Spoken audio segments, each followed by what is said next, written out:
The People's United Party is once again voicing their displeasure at the way the Belize Police Department is carrying on with the Mark Flowers investigation. As you have heard, the former GSU commander is accused of engaging in unlawful sexual intercourse with a 13-year-old girl.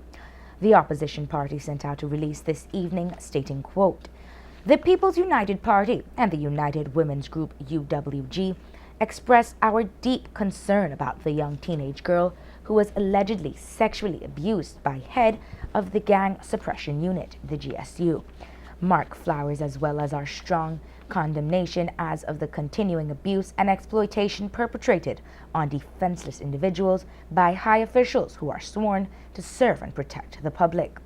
We are outraged at this latest complaint against Mr. Flowers, as we are well aware of the many reports of his abuse of office. We call on the police and authorities to investigate this matter fully and fearlessly, with no special treatment to Mr. Flowers because of his position. We are reliably informed that Mr. Flowers' accuser is a girl of only 13 years and that she is from a very poor and disadvantaged South Side Belize City family. News reports today speak of the police seeking substantial proof before moving against Mr. Flowers. This is completely unacceptable. Once a credible report and complaint of unlawful sexual intercourse has been made against anyone, the police must bring charges. It is not for the police to seek substantial proof. That is the responsibility of the court. If the police have been presented with a credible report and Mr. Flowers has not been charged, then he is receiving special treatment and protection, which we deplore in the strongest terms. If this serious allegation is true, then Mr. Flowers must face all the consequences of his actions and be prosecuted to the fullest extent of the law. Nothing less will do. We call on the National Committee for Families and Children, NCFC, the Special Envoy for Women and Children, as well as other child protection agencies, to raise their voices against the abuse of children." End of quote. Meanwhile, the Vision Inspired by the People has also issued a statement on the murder of Pastor Llewellyn Lucas and the way the officials have been handling that investigation. The release sent out reads, quote, "Government must take full responsibility for Pastor's death.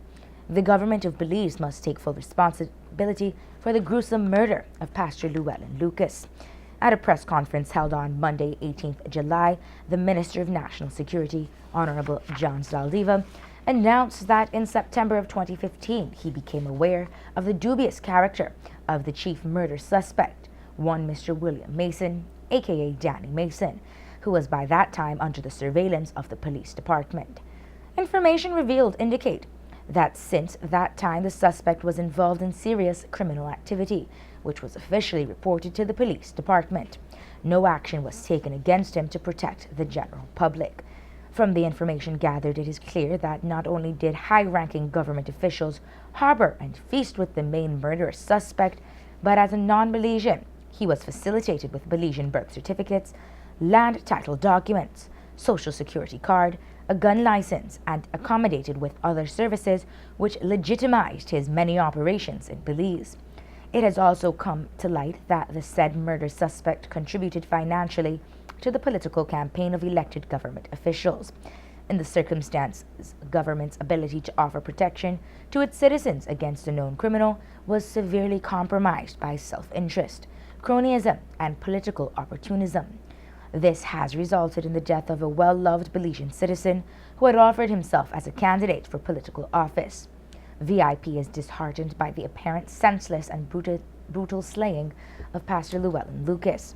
We call upon the government to conduct an independent, full, and impartial public inquiry into the circumstances surrounding the murder of Pastor Lucas, to critically examine the role of the police department in the process, to determine any dereliction of duties by public or police officers and government ministers, an appropriate sanction, and also make recommendations for effective screening of non-Belizean investors and security and protection of locals.